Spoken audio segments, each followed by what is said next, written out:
You're listening to Montreal Now on CJAD 800.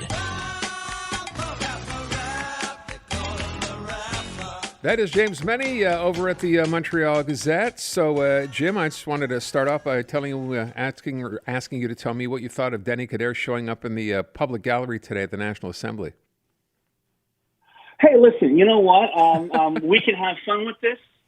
We can joke about it and riff on it, and ignore the fact that for the time being, a lot of journalistic resources are being focused on a guy whose biggest achievement thus far is to be the most prolific unpaid columnist over at the Journal de Montreal. We can say that we can hang on every word that Denis Coderre is uttering as if nothing else is happening in the National Assembly right now. But you know what? If you guys, I don't often ask for favors, Aaron, but if you guys can do me the favor, and Brian, if he's got the time, if he can dig up all those clips where Denis Coderre, in concert with his lunge towards the Liberal leadership, which he may or may not do, could you just bring me up to speed on the things he said about healthcare in Quebec, or the education system, or the economic challenges that Quebecers are facing? Because frankly, I have to tell you, I don't care a rat's fuzzy butt about the next referendum. When that happens, I'll worry about it then. But to turn around and announce that's what my campaign is going to be, I take this seriously, I think is one of the most patronizing things I've ever heard any Quebec politician say, ever. Okay. I hope we're clear on that. I want to be clear on that. You're suggesting this idea of bringing separation to the fore is disingenuous? I think just a tad, much in the same way as every time Pierre Plamondon opens his mouth about it, you kind of get the impression he's got his fingers crossed behind his back as he's talking, right? Because he knows that 35% is not a viable thing, okay?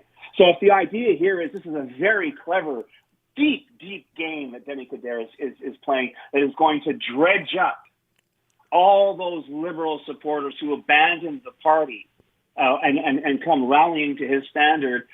Let me remind you, in 2018, a lot of Liberals turned their backs on the party, A, because it turned its back on them, but also because people got fed up of hearing its greatest hits, vote for us, or, Quebec will separate, after half a century, okay? So I'm glad that it's old hits week here on Denis Coderre's campaign. Okay. The other thing is, put up or shut up. I really wish he'd have a moratorium on his appearances until he makes up his mind. He says he's going to make up his mind in the spring after he conducts his pilgrimage. I fully respect that. In the meantime, could you stop, please, speculating over things that people aren't talking about? There's some major stories going on in Quebec right now that I'd be happy to hear Denis Coderre's opinion on, okay? It would be a nice CV to sort of establish what he'd be like as leader of the Quebec Liberal Party. That is not what I'm hearing from him. And if I'm saying this about Denis Coderre and not about Nicolas Tétrault, well, A, give me time, and B, at least Denis Coderre's got more flight time as an elected official. Nicolas Tétrault was a city councillor, and he ran in other levels of government.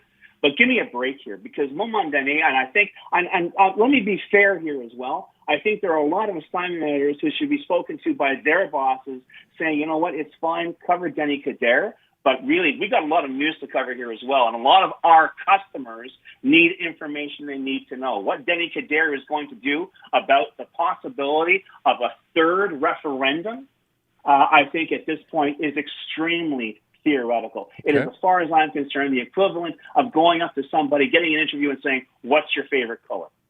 Okay, point taken. I will, though, bring this up. This is policy. He did say he supports Bill 21 today, or he said this, and also supports use of the notwithstanding clause, which is in direct contradiction to his own party's position, and Mark Tanguay said as much today. Well, he's also contradicted the party on the whole thing about cabinet ministers at fundraising events. Listen, once again, as I say, I'd love to hear those clips on particular issues. I'm not really clear what Denis Coderre stands for. I know he's been telling us what he believes in. I haven't really heard a lot about why we should believe in him, even as a potential candidate. But this is the thing. Okay. We don't. I just wish we would be applying the same standards to someone who wants to be the head of the Liberal Party and is taking a lot of airtime talking about how he wants to be the head of the Liberal Party, as we do the interim head of the Liberal Party or the head of the CAC or the head of the PQ. All right, let me move on then and talk about something else. We brought this up the other day when Genevieve Guilbeault, of course, dismissed those two people. They've issued an apology subsequent to that, gave them back their $200. But this whole idea of drunk driving and why the province continues to want to just leave things the way they are has got a lot of people very confused. Well, confused. They should be angry, and this is a perfect example of issues that are kind of getting shoveled under the radar because of all the cheap burlesque that's going on in the National Assembly right now.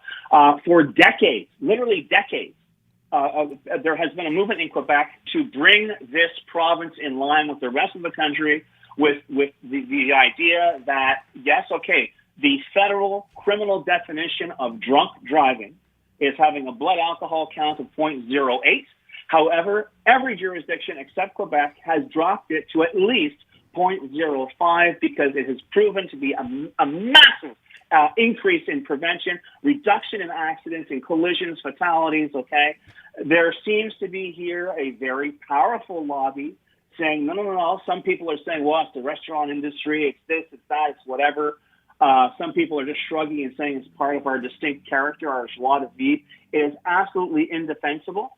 And honestly, you know, I know we're freaking out over this idea that these bereaved parents were charged $200 they charge them $200 to go see Genevieve Guilbeault. But the message they wanted to convey, I think, has been lost in this. I think it is a scandal as far as I'm concerned. I think it's ridiculous. God knows there are enough ways now to be driving impaired because now with the legalization of cannabis, and I'm not a prude here.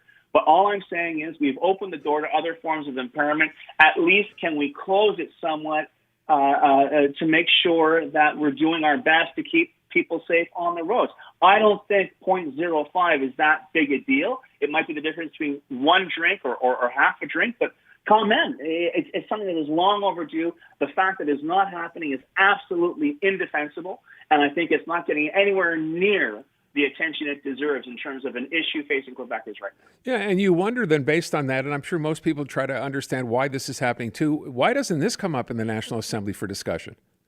Well, maybe it will, but we're getting Aaron, I got to tell you, is it just me? Because I know we're talking about politics here. Is it just me, or is every single day, every consecutive day, things seem to become more weird in terms of provincial politics, more inane, more banal, more trivial, that the attention is being spent looking at things that the vast majority of people do not care about, and yet somehow they're being sort of transformed into issues. There's a lot of things going on right now. I mean, you can look at the headlines. It's not that they're not being covered, but they should be examined by the people we pay to run Quebec, and it's not getting the attention that it deserves. And I find that more than anything else to be scary because, as I've said in the past, we are stuck another 2 years with this government. Yeah, I don't think you're wrong. I will ask one other thing before we run out of time here. Another story gaining some traction today, and I imagine you've seen the video now. So you have a father at school. This is in Bircheville.